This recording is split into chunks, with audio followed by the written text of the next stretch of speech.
Hey, what's up? I'm John Ricard. This is Camera Work Podcast, but it's going to be a really short one.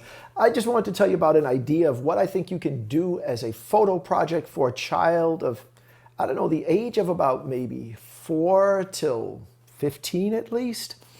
And when I came up with this idea, I made a point of not looking online at any videos to get ideas. So if someone else has made a video on this same project, I swear it's a coincidence. I haven't watched anyone else's video or Googled anything. This is something that I used to do with my daughter. We haven't done it in quite a while. She's 15 now. Maybe I should bring it back. So here's the idea for when your child is at home and you want an idea to do for a photo project.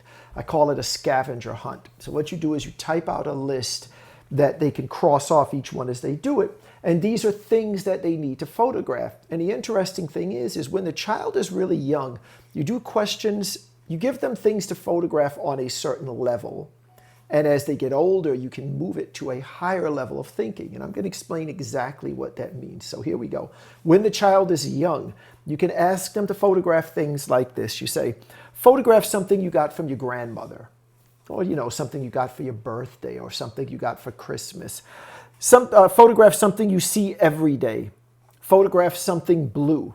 Photograph something that you have two of. Photograph something with your name on it. Photograph something that is broken or damaged. Photograph something you write with. Photograph something you like to eat. Now you have the child do this and you do it also. If you have other family members, you get them to do it. And I promise you, it's a lot of fun when you present it, if you have the ability to present it on a television where everyone can see it and they give a report like they're in school. And trust me, when they're in that age, that 4 to 8, whatever it is, everything they do is cute and it's just so much fun. And they stand there and they read, for something you got from your grandmother, I took a picture of this. And then, you're looking at the picture and then the way they shoot, it's, they're so short that their perspective is different from yours and the way they photograph the objects, I promise. This is a lot of fun for them. And everybody's kind of running around the house at the same time, and you can see what they're shooting and they kind of see what you're shooting. And sometimes people are like, I don't want you to see what I'm shooting. I want you to be surprised. It becomes a lot of fun. It really does. Now, as the child gets older, you can move to a higher level of thinking, questions that are more abstract and require a higher level of brain power to even understand. So you can do things like this. Photograph something that makes you happy. See the difference? Not something you got from your grandmother, something that makes you happy. Now they have to look at the room and really think, what makes me happy? And they photograph that. And that might surprise you what they picked, right? You might think you know your kid. Maybe you're going to get something that surprises you here. Photograph something that you never want to be without. Photograph something that is special to you. Photograph something that is in your room, but not in anyone else's room. Very high level of thinking there. Something in your room that is not in anyone else's room. High level there. Something that reminds you of a time when you were sad. Something you want to keep forever, even when you are a grown-up. Really interesting one there.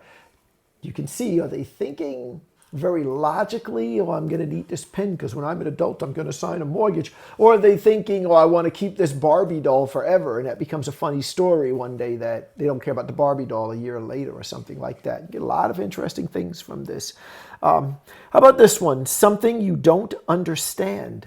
Maybe they're photographing something of yours, something that they don't understand.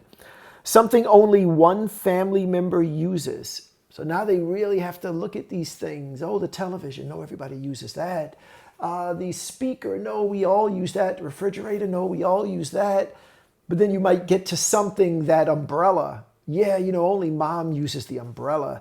Dad wears a hood, right? A lot of thinking going on there. And something that is easy for you, but difficult for others. Imagine the child acknowledging that. Hey, this is easy for me to jump double Dutch rope, but my mom and dad can't do it. My other brother can't do it. Something easy for you, but difficult for others. Think how empowering that is. But that second category of question is a much higher level of thought than the first category. And of course, you can mix those together when they're in certain ages. So it's a lot of fun, trust me. And you save the pictures. You can look back at them one day and it becomes funny about what they felt was important at the age of 4. You do it again when they're 10. whatever, okay? So anyway, that's something you can just do right in the house, okay? So it's a really special kind of photo activity. Might sound simple, but I promise it's a lot of fun, particularly if you're able to show the results on a TV where everyone sits and gives a presentation to the rest of the family, okay? So thank you for checking that out. You can follow me on Instagram. It's John Ricard, JohnRicard. And you can look at my feed and wonder, like, when is he going to put up a new picture already? Okay, I get kind of lazy with Instagram sometimes. All right, I'll see you guys later.